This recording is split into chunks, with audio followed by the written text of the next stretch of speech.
नमस्कार दोस्तों, इस वीडियो में हम जानेंगे गोवर्धन पूजा के बारे में। दीपावली के अगले दिन गोवर्धन पूजा की जाती है। लोग गोवर्धन को अन्नकूट के नाम से भी जानते हैं। इस त्योहार का भारतीय लोक जीवन में बहुत महत्व है। इस पर्व में प्रकृति का मानव के साथ सीधा संबंध दिखाई पड़ता है। इस पर्व की अपनी मान्यताएं हैं, अपनी परंपराएं हैं। आज हम इस वीडियो में उन्हीं सभी की चर्चा करेंगे। गोवर्धन पूजा में गोधन अर्थात गायों की पूजा की जाती है। जैसा कि शास्त्रों में बताया गया है कि गाय उसी प्रकार पवित्र होती है जिस प्रकार नदियों में गंगा, और इसके साथ माता गौ को साक्षात माँ लक्ष्मी का स्वरूप भी कहा गया है। जिस प्रकार माता लक्ष्मी जी सुख समृद्धि प्रदान करती हैं, उसी प्रकार से गौ माता दूध रूपी स्वस्थ के लिए लाभदायक धन प्रदान करती हैं। गाय का दूध मानव शरीर के लिए बहुत ही शुद्ध स्वस्थ होता है, इसीलिए गाय के दूध को अमृत भी कहा जाता है। और गायों का बछड़ा खेतों में काम करता है। ऐसी गाय संपूर्ण मानव जाति के लिए आदरणीय हैं, पूजनीय हैं। गौ के प्रति श्रद्धा प्रकट करने के लिए ही कार्तिक शुक्ल पक्ष की प्रतिपदा को गोवर्धन की पूजा की जाती है। आइए अब जानते हैं कि इसके पीछे की क्या इतिहास रहा है। ऐसा माना जाता है कि जब श्री कृष्ण ने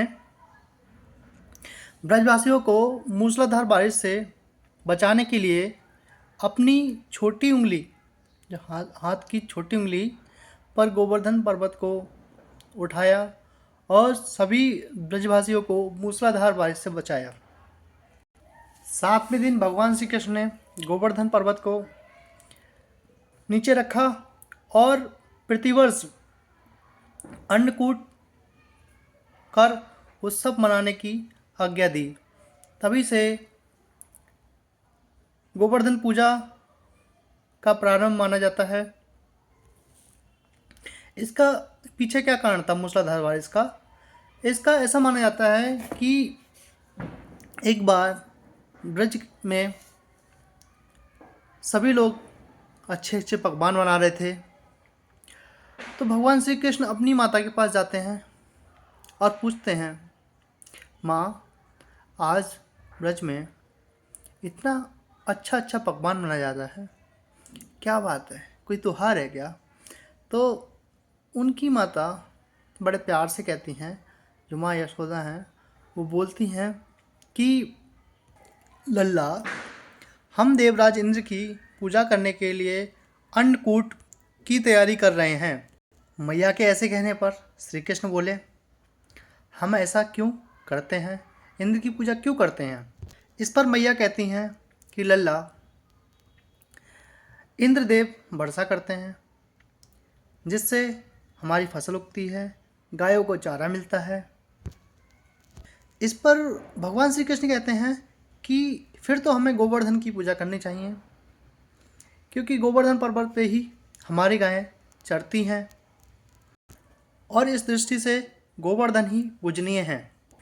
इसके साथ ही भगवान श्री कृष्ण कहते हैं कि इंद्र तो कभी दर्शन भी नहीं देते और पूजा न करने पर क्रोधित हो जाते हैं।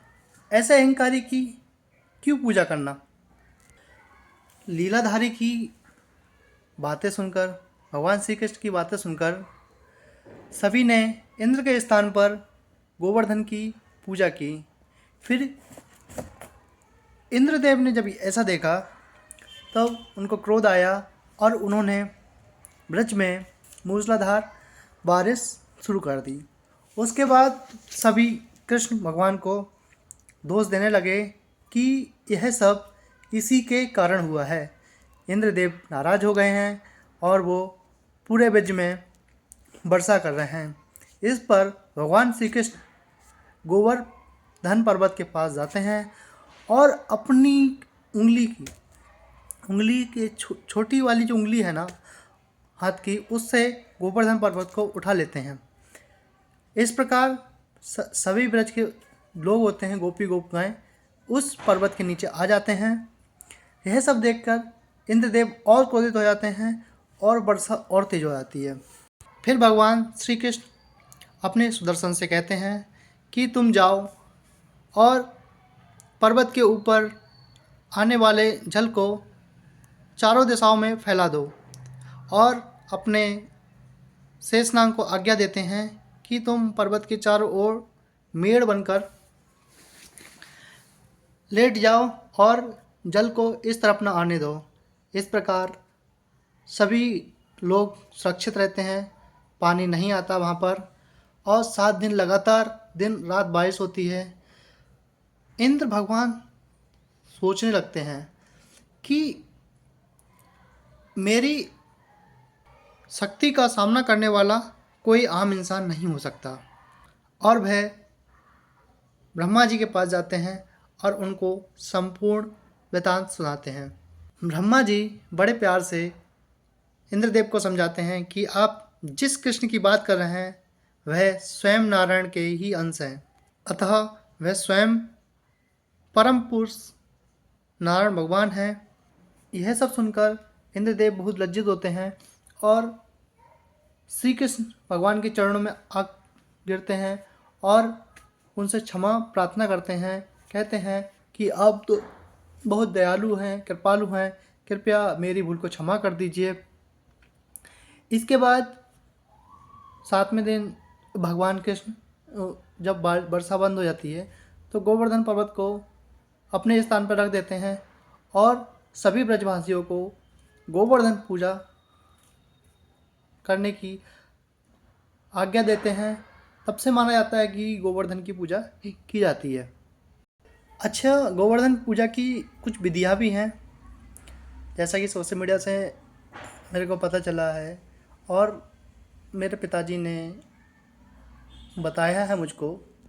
इस दिन प्रातःकाल सुबह उठकर शरीर को मालिश कर तेल की और नहा धोकर